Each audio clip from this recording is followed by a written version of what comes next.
balita nationwide.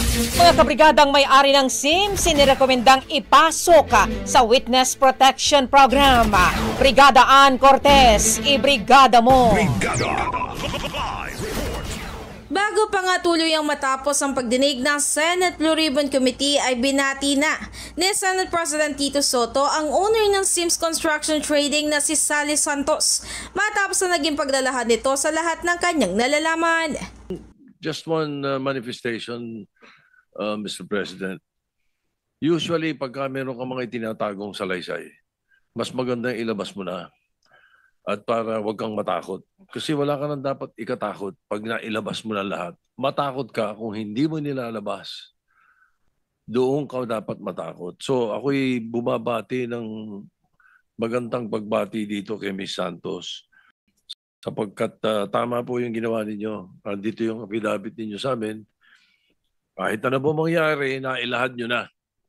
Kaya wala na silang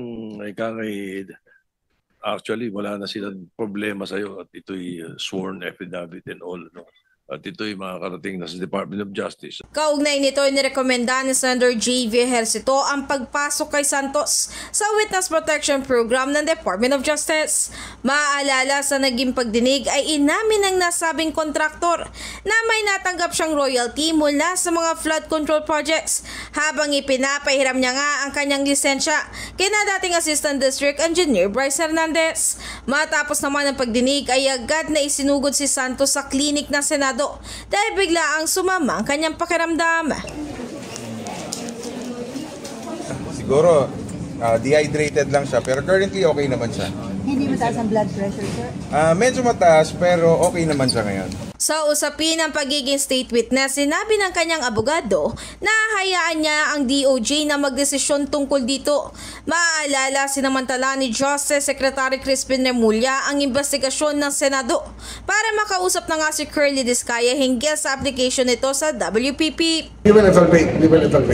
Kasi meron na siyang sworn statement. Starting with that, we'll be asking him more questions related to the sworn statement. And of course, other antecedent events that may be relevant to the inquiry and may be relevant to the cases to be filed. Maliban sa mag-asawang Diskaya ay sinabi naman ni Remulla na maaari ring mag-apply dito ang iba pa tulad nga ng BGC Poise. Pero paglilinaw niya ay hindi magiging madali ang pagdaan dito.